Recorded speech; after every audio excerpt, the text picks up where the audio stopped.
Welcome to Shut Up and Sit. I'm Yedda Stansel, a consciousness coach and consultant. I'm on a mission to bring mindfulness to the modern world. Each week, we will offer ancient healing practices, real-world examples, and the latest research in neurobiology and behavior change into fun conversation that invites you to wake up your highest self. Now, let's go shut up and sit. All right, welcome back to the show, everyone. Again, Yedda here. So good to be back with you all. And again, it's my usual intro. I am so excited to be here.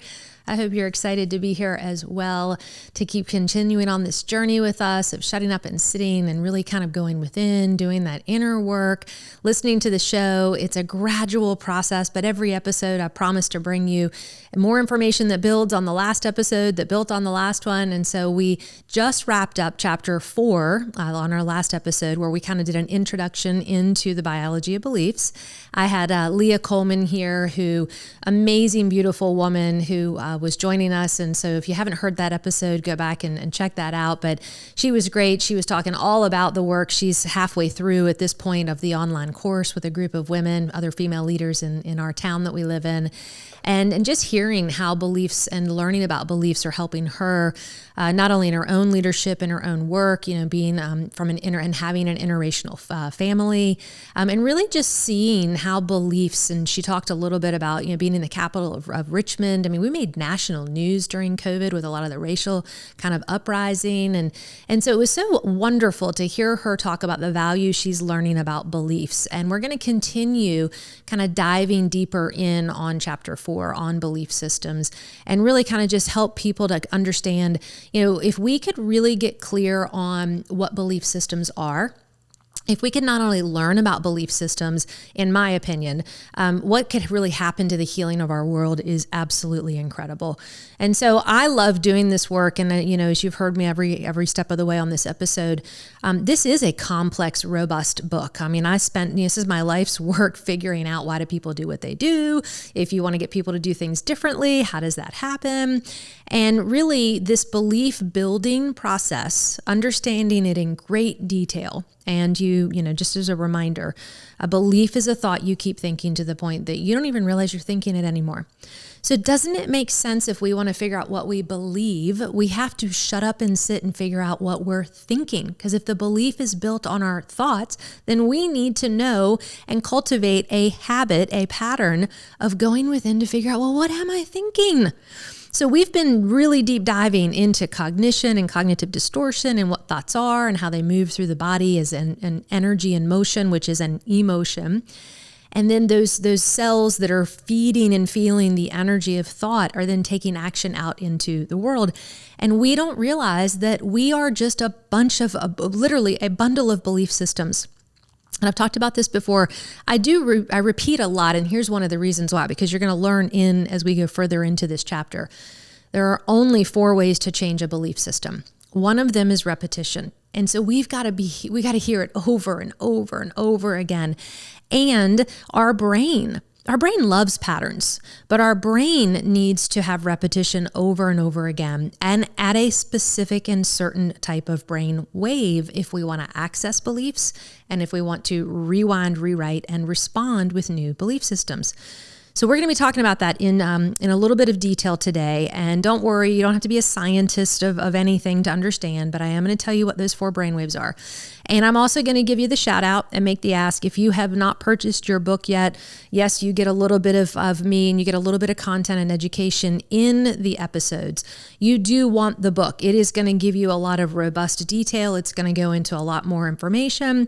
And, as I'm sitting here and looking at it, talking to you all, because I do keep my copy of the book in front of me when I teach. I actually start chapter 4 with a story about when I was 19 months old, and I had this really life or death moment. I've actually had 2 life or death moments, and I talk about them in this chapter. And there's life and death moments where, twice in my life, at 19 months old and at 24 years old, I should have died. I didn't. And so that's probably a whole nother podcast of what to do with that. But I do tell a lot of personal stories in the content in the book, and as well as the content that I'm helping to teach and impart in the show. So the book gives you a deeper dive, you get to go further, and it gives you a lot more value. So if you haven't gotten your copy, whether you want to consider it a hard sell or not, but I do want you to think about going to shutupandsit.com, grabbing your copy. We have e-versions, we have hard copies. You'll have an online course launching soon. So there's lots of ways to dig into this work, because here's what I do know, and you've heard the guest up until this point. You don't read this book once and put it down and it's done, because you cannot change behavior. And in another episode just a few episodes and down the road from here, you're going to learn this in greater detail. You cannot change behaviors literally by education alone. And that's one of the problems when we talk about beliefs. People think, well, if I just know. The truth is, that's actual bullshit. We all know. There is a thing called Google, and you can go Google and know anything. Knowledge, it does expand your mind, but it doesn't change your behavior alone. So I could give you this information, you could read it once, and it doesn't mean it's going to do anything. You have to work at this, you practice, you live this ongoing. And a couple episodes back, one of my best friends, Erin Parker, was on, and she said she keeps this book by her bedside. And I have books like that in my house. This is one, but I have other books as well that sometimes I just kind of open to them, or I go back to, and I'm like, what do I need to, I kind of want to revisit this topic. So this is a really, really complex and integrative process of learning human behavior. And I've been practicing with some language, telling people, my book's kind of like an inner MBA. It's like a course that literally helps you to master your own behaviors and aspirations. Because until you master why you do what you do, you cannot figure out where it is that you want to go and create and manifest where you want to go, because your belief systems reside in your unconscious mind, and those belief systems are what's driving everything that you do. So you could set a goal or a love-based vision and say, I want to become a millionaire, but you might hold a limiting belief that you're not worthy and valuable and you can't be trusted with money. And so if your belief system in the unconscious is not in alignment with what your conscious mind is doing, it's not going to happen. So throughout the book up until this point, if you have your copy, you'll see I talk about intention plus attention equals manifestation. So an intention is very different from a goal. An intention is a desire that we are naming, a direction that we are seeing that we want to go in our life. And so then the attention that we place on things, people, places, and things, if the intention is to, I'm going to just use the millionaire analogy because I saw somebody make a post on this the other day of becoming a millionaire. And so if the intention is to become a millionaire, but your attention is on doing things that you spend money where you shouldn't be, you hold a belief system that money doesn't want you and doesn't come to you very often, then you're conflicting, because the manifestation is you're not going to make the $1 million. Now, it sounds really simple, and you can put it together in weight loss. My intention is to lose weight, and then my attention's placed on McDonald's for breakfast every morning. Well, then the manifestation is you're not going to lose the weight. So it is that simple, but it's also really complex because we've got some cool stuff happening that we got to talk about in our brain. When I mentioned the thing about the millionaire, when people achieve things and they become successful in life, it's because they've possessed a belief system that helped them to get there. It's that simple. So, and anything works if you believe it works. I mean, if I convinced you that if you shook a can of nuts in a tin can full of cashews right before you got on a public speaking event, every time you did that it was going to make you a better public speaker. Eventually you build a habit and pattern where you won't go speak without shaking the can of cashew nuts before you go do it. It's all patterned behaviors. So when we get into this conversation, I want you to understand why it's important to talk about brainwaves. So there are 4 brainwaves, and actually there's more than 4, but we're talking about 4 on the show, and 4 for all intensive purposes in the book. And so this is kind of where my brain started going, well, isn't this interesting? So if we have from 0 to 2, we have a delta brainwave. That's all we have from 0 to 2 is a delta brainwave, which means babies, that's why they sleep. Delta is a deeply unconscious brainwave state. And then from 2 to 7, we have what's called a theta brainwave. Well, that's a very subconscious kind of twilight transient brainwave. And your theta brainwave actually is most active as an adult early in the morning and late at night. And the theta brainwave from 2 to 7, so all you have is delta and theta. is the same exact brainwave that the hypnotherapist will induce you into to actually reprogram your subconscious mind. The theta brainwave is the same brainwave that actually gets activated during mindfulness, meditation, yoga, tai chi, qigong, any of the mindfulness practices. Cultivate and activate theta brainwave. So I started asking myself, so if we're actually from 2 to 7 only dealing with theta and delta, that means from 2 to 7, we are completely and totally programmable. And that's why because we don't have conscious thought yet. Alpha is the next brainwave that comes from 7 to 13. And then beta is cultivated between 13 and 18 years of age. So let's just think about that for a second. If between the age of 2 and 7, we're the most programmable of our entire lives, it's why you don't hear a 6-year-old walk in the room and say, actually, I really prefer to be Catholic and not Muslim. They don't have conscious thought, or actually, I really prefer to be Muslim and not Catholic. They're just doing what they've been conditioned and trained and told to do by their caretakers, by their community, their teachers, their family members, their friends, and anyone who interacts with them. So you guys, I get a little bit emotional around this and I think about, man, wouldn't that have been awesome to know with my son? Now, did I know a lot about human behavior raising him? Sure. Nobody told me about theta brainwave and the science behind the neuroscience of that beautiful little brain that I was molding. I actually literally this past weekend called my son and I said, honey, I'm so sorry that I didn't know what I know now when I was, young, because actually next month he's going to be 24, which is the age I was when I had him. And I thought, getting him to think about what life is like for him. He's in a new city with a new relationship, a new job, a new career, all the stressors he's dealing with. Adding a baby on top of that. And I said, could you imagine the age you're at was the age I was at when I had you? And he goes, Mom, I can't even think about adding that stress to my life right now. And I said, I know. And I had no clue what I was doing. None of this work. I wasn't even a certified trainer. I had done nothing in health behavior change because I didn't go back to school until after I had my son. I had a GED. I dropped out of high school and that was it. So when I had my son, I went back to community college and then got a 4-year degree in health behavior change. So I actually graduated with my undergraduate degree when I was 30 years old and my son was going into kindergarten. So now, yes, at that age, was I learning a lot of stuff? Sure. Had I had my great epiphany and awakening and gone into mindfulness? Absolutely not. So go back to our 2 brainwaves. Delta, when we sleep, and then of course 2, that's 0 to 2, and then 2 to 7 is theta. And so if we're programmed with all these patterns and all these beliefs and limiting beliefs at the age between 2 and 7, my brain started saying, well, wouldn't it make sense that if what we were programmed with isn't working now as an adult, we should go back into theta brainwave so we can go in and access those old patterns and beliefs and archives and kind of pull them up into conscious awareness so we can say, is this serving me? And so my narrative coaching and my narrative release work with David Drake, and then going into mindfulness meditation teacher training and primordial sound meditation with Deepak Chopra, and all of my leadership development, my MBA and all my science and, backgrounds in physiology and psychology and neuroscience and all that, they all kind of did a big old intersection, as you know, from my first episode about 8 years ago. And I thought, I got some stuff still inside of me that I need to reprogram. I need to rewire.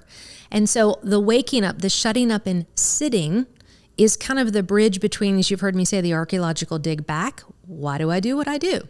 So when I first started to shut up and sit, memories would come to me. Stories would come to me. Narrative would come to me. And one of our tenets in narrative coaching is speak only when you can improve upon silence. And I had to cultivate not only being familiar with that silence and reclaiming the shut up and sit narrative from punishment to permission to go within, but I had to really sit with and actually allow whatever belief systems that had been given to me. I had to kind of sift and sort them out. So in mindfulness, we can actually go into a self-inquiry process. And you have to have that brainwave is what I found. The theta brainwave allows you to do that kind of dig into the unconscious. And when I say the dig into the unconscious, we're all familiar with the iceberg analogy that, like 5% of the iceberg, if this is the water, the tip of it's here, and there's this massive, ice underneath. We all know the story of the Titanic. It looks like it's a little teeny piece of ice, and underneath it can shear the shit out of an entire hull of a ship, which it did, and killed lots of people. Your mind is the same way. So we talk about our conscious mind, which is about 5% of our day in our mind is actually consciously driven. And 95% of it is kind of below the surface or below the water. In my work, I call it below the line. So if you just drew a big circle and you put 5% of the circle with a line across and 95%, that unconscious space below the line in your mind, that unconscious, that subconscious space, it runs and it's accessible in a theta brainwave. So I really think that this is important that you guys understand the power of shutting up and sitting gets you into a theta brainwave state. Now, you can Google, this is a real thing. You can, if you have Alexa at home, you can tell her to search theta brainwave music. You can Google theta brainwave music. If you sit in silence and stillness, you will activate theta brainwave music. If you notice, a lot of times in meditation, there's this really calming, soothing music. It's almost like a snake charmer type of music because it activates the theta brainwave in your brain. Because now as an adult, you've got more than 4, but we're here just to talk about the 4, and they're all listed in the book. But you've got delta when you sleep, you've got theta when you're in a twilight, when you first wake up, or you right before you go to sleep part of your day. You have alpha and you have beta, which are your 2 levels of conscious thought. And now doesn't it make sense why we have terrible 2s, and then while we move into the teenage years, it's our brain is evolving. All kinds of cool stuff's happening. So now that you know this about your brain waves, this is why they ask you and they invite you to do your mindfulness practice. You're shutting up and sitting either first thing early in the morning or last thing in the evening before you go to bed. That's when your brain is the most reprogrammable.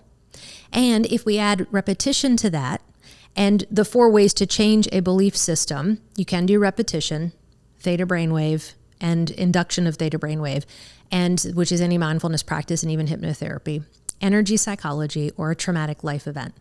So what I tell my clients, and we'll have an episode where I dig into that one more too, but what I tell my clients is you don't want the traumatic life event. So let's just kind of nix that one because you can change shit overnight, and I've done it, and I know lots of people who've done it, but it's not a fun way to go. That's the suffering, that's the grieving. But when I'm talking like when you have death, trauma, like major trauma, it completely causes a schema fracture in your entire mindset and meaning making. So that's a different conversation. So we don't want that, all right? Not necessarily.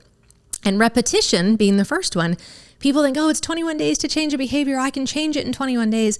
The latest research says it's like 287 days. So let me ask you a question. Are you going to change something tomorrow, major in your life, and commit to doing it for 287 days in a row at the same time, in the same way, to create a new pattern neurologically in the brain? Probably not, because we're human beings, we have egos, and breaking patterns is hard work. It takes commitment, it takes resilience of showing up. And resilience doesn't mean you resist change. Resilience means, the actual definition of resilience is kind of like bamboo, like a tree that can sway in the wind, versus one who stands really hard and lets the wind smash up against it. Resilience is you're able to move with the flow of life. It's really surrender. That's really the word we're talking about. So when you're in the space of looking at all these brain waves and you're doing all this work, what I want you to think about is you cannot do the repetition, and you certainly don't want to do the traumatic life event. Now, are there a few outliers who can commit? And I was married to somebody who, when he made a decision and was deliberative about it, he could have done that. But it's a very rare thing for people walking around the world and out on the street in the window above me that they're going to commit to do something for 287 days in a row. Stress hits, this part of our brain goes offline, the old scripts come in, the old programs kick in. Whenever we're in a stress response, the brain says, I'm going to run the old pattern of behavior because it's easier. We know it like the back of our hand. Because your brain, the neurons in your brain, what wires together, fires together, what fires together, wires together. So your brain biology literally has been patterned for this belief system. So we've got to come at it at different ways. Well, I started saying, well, doesn't it make sense then that theta brainwave is what we've got to start investing in? And hello, mindfulness, meditation, contemplative prayer, all these cool things, shutting up and sitting activates a theta brainwave, which allows me to go in under the line and start to pull out all these old tapes, be in a place of self-inquiry, look at them, Become aware of, when was that given to me? Because remember, it was just a thought. Somebody gave you a thought and said, you're not enough. You're not lovable. You're not worthy. And it could have been a small thought. It could have been a major traumatic thought, but somebody gave you a thought of your not enoughness, okay?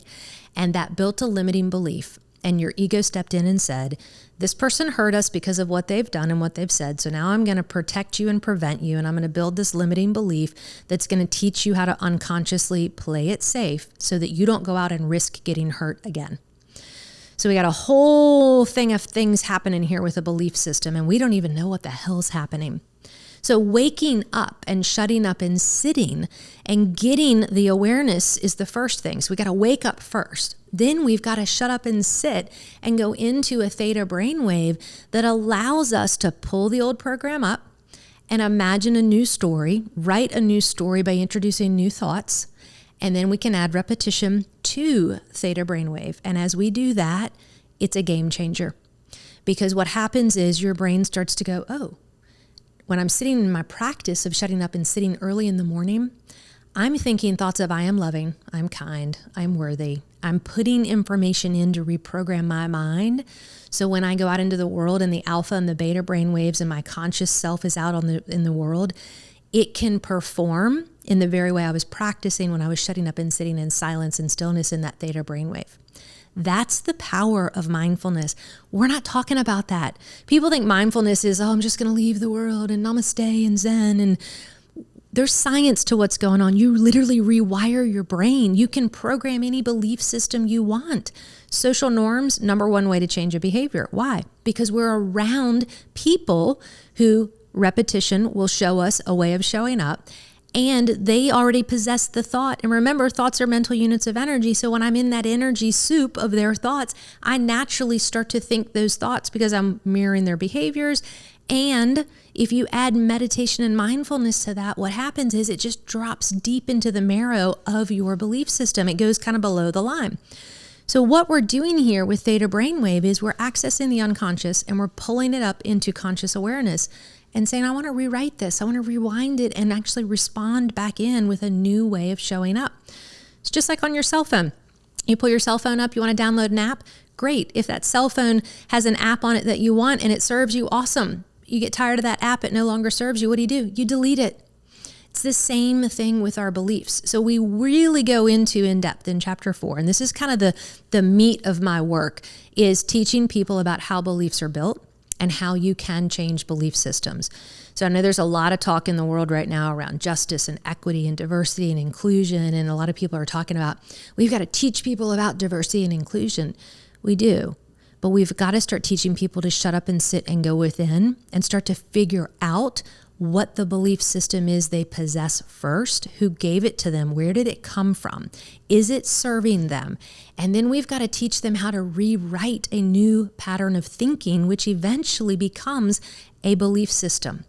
That's the missing piece. We've literally got a bridge. It's like the most beautiful gift in the world, you guys. When I did this work and I went, wait a minute, not only could I shut up and sit and go within and do the self-inquiry to figure out who am I, what's my purpose, how can I use it to serve something greater than myself, how can I really bring my true, best, highest self out, not to shut my ego up, and then how can I invite my ego to come in and be a part of that conversation so that she or he can actually work with me. Well, I had to give it a new program.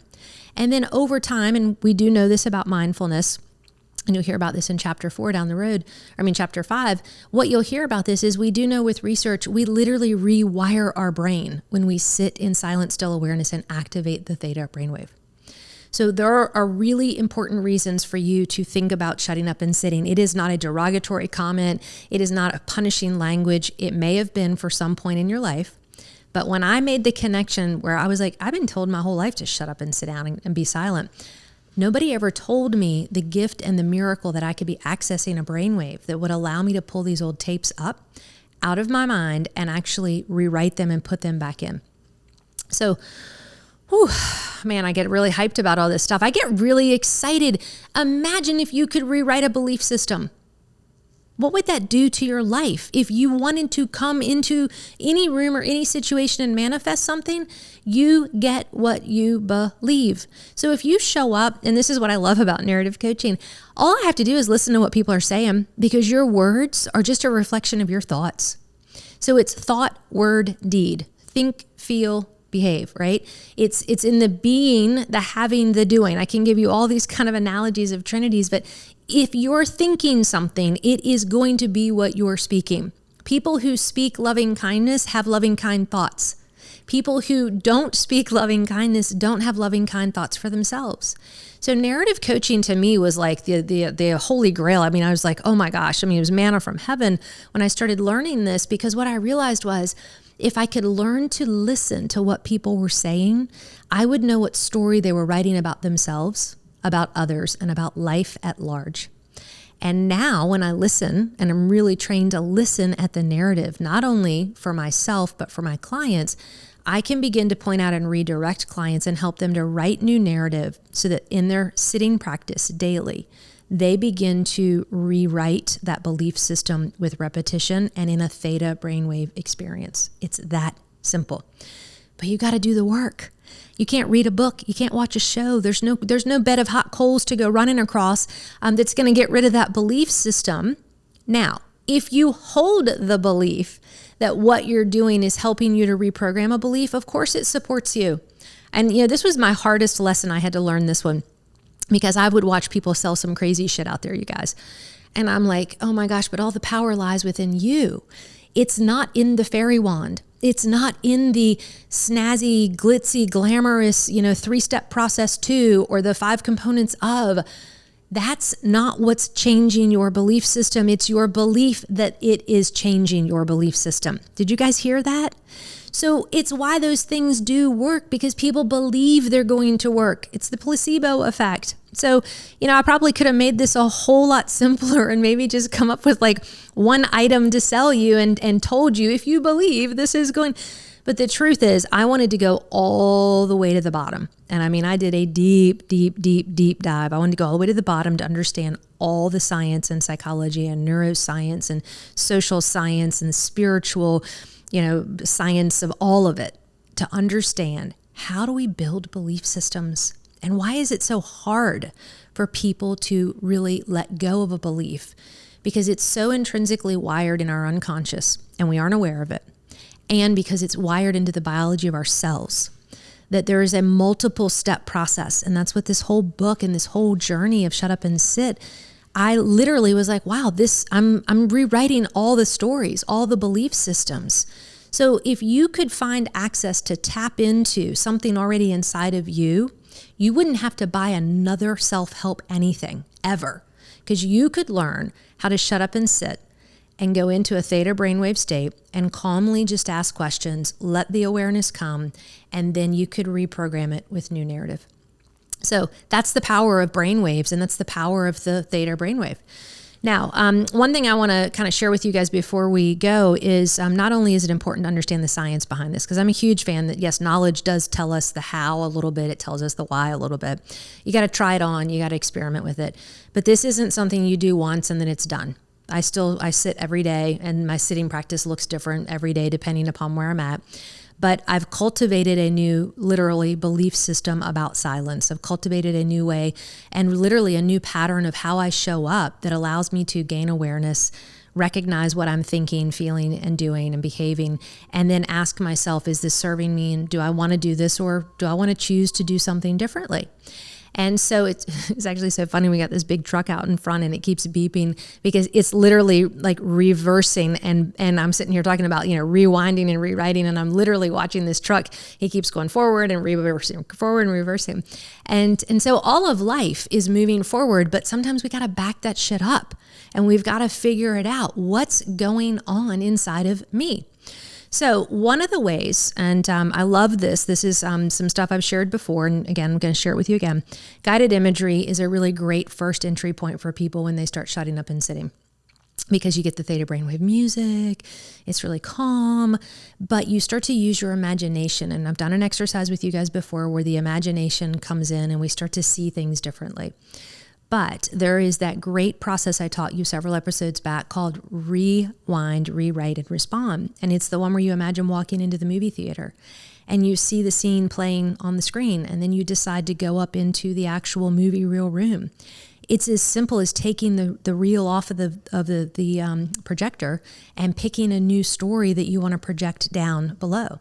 So there's a lot of metaphors in behavior change around being the director of your life, of the movie that you're in, rewriting scenes. There's a lot of work around imagining your life is just a play.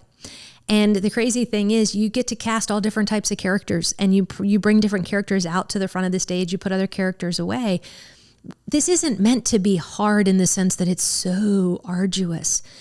The hardest part for us about human beings, about changing behavior, is consistency.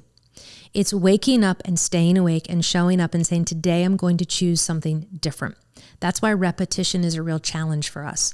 But if you can partner repetition with the theta brainwave of shutting up and sitting, going within, you put that repetition on warp speed because you start to impact the conscious and the unconscious mind. So here's one thing that I want to kind of share and leave you guys with as we begin to wrap up here. Your unconscious mind, okay, your subconscious mind is always in the present moment because your body is always in the present moment. So here's what I know about this. And yes, I've done a boatload of research on this. So if the body's always in the present moment, always, it can't be yesterday or tomorrow. It's sitting right here on this stool in this conversation in this moment with you. Now, that part of me is always in the present moment. So that subconscious mind is always here because it's running my body. It's doing bazillions and trillions of cellular functions to have my body exist and operate and work. Now, your conscious mind is not time bound. So it goes like this. It goes to the past, it goes to the present, to the future, and it just scrambles back and forth. Even while you're listening to me today, you've been thinking about things maybe from 5 years ago, 5 minutes ago. You might be fantasizing about the date you're going on tonight or the big, job or promotion that you're working towards in the future. So up until the age of 7, because your unconscious and your subconscious mind are always in the present moment, you didn't have the ability to think about the past or worry about the future. That happens when alpha and beta come in, and then this conscious mind can start to waver back and forth, back and forth. And if you're on video, you're seeing me with this right hand's going back and forth like a fish swimming, and then my left hand's always in the present moment. And you've got to line up the conscious mind with the unconscious mind and open up communication. And that's what shutting up and sitting is. It's when we bring those two parts of ourselves together, we not only access our unconscious mind, we access our superconscious mind. Whole other conversation, and we'll get there eventually, but you can't access the superconscious till you clean up the unconscious. So we wake up and we start the cleanup process.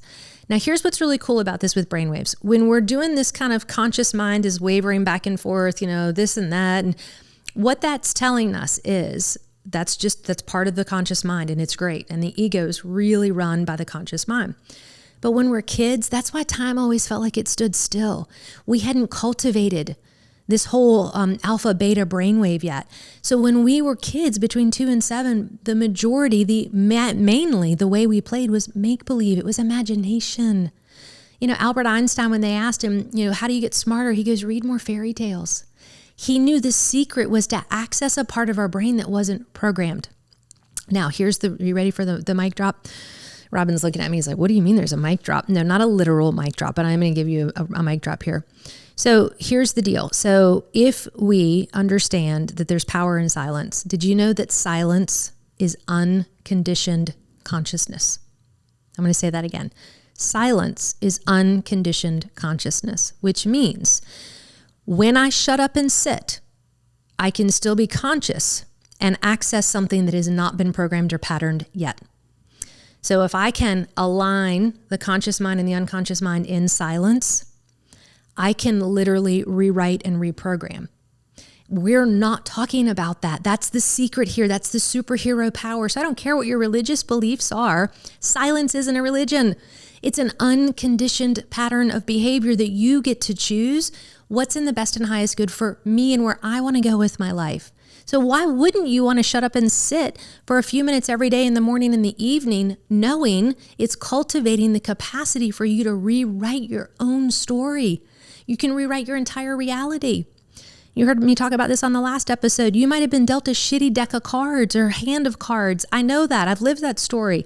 You get to, once you shut up and sit, realize maybe I don't get to give the cards back to the dealer, but I can take those cards and move to another game or another table, and I can play another game.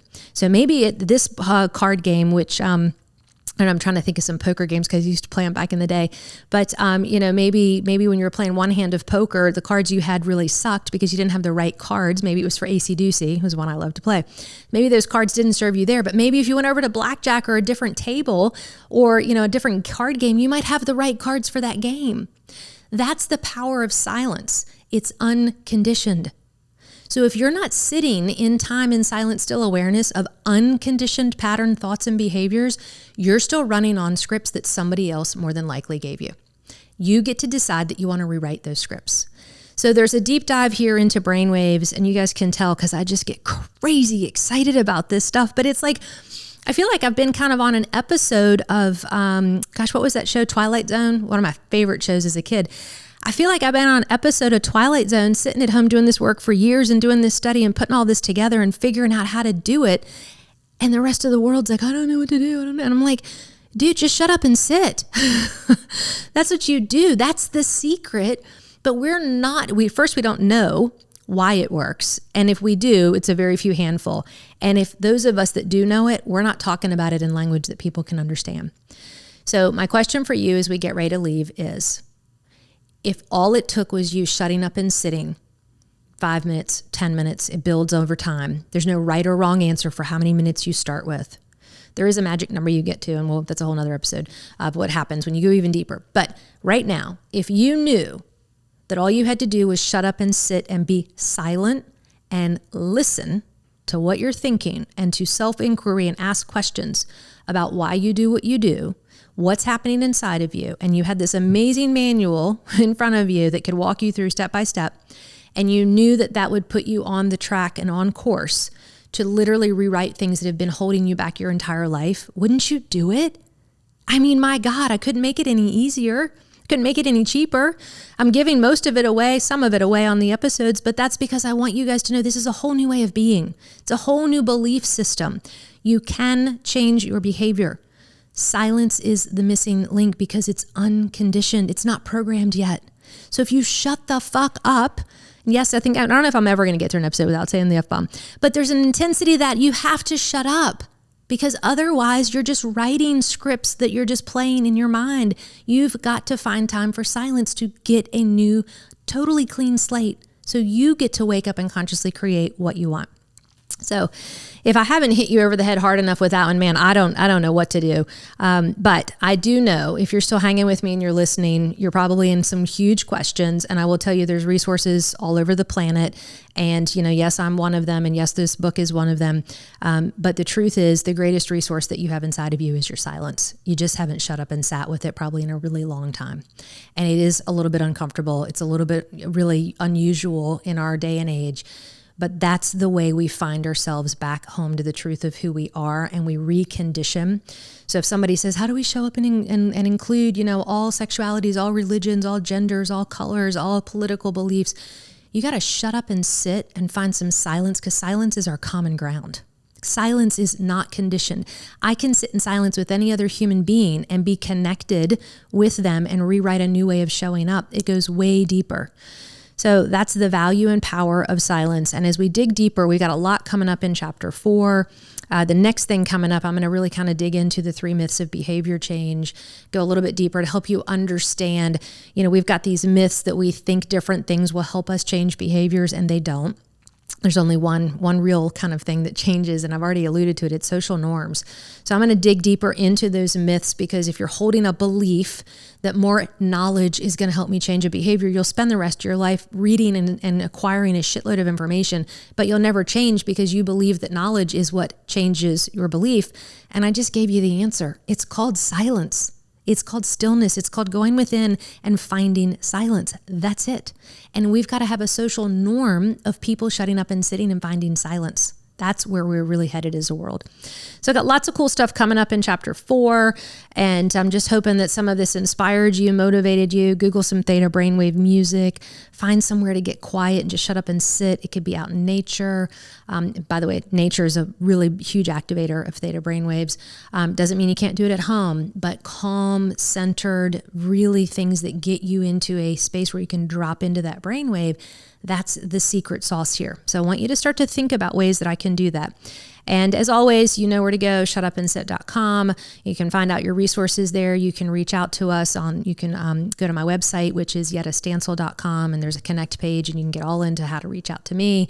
So I'm here. I want to support you. More importantly, I want to support the world in waking up and then cleaning up and growing up all these belief systems that are holding them back so that they can show up in the world in a more loving, a more kind, a more compassionate, a more diverse, inclusive, equanimous society. That's a big, huge word. Basically, equanimity means doesn't matter what happens out there, because in here, I know I've got my peace because I've got my silence.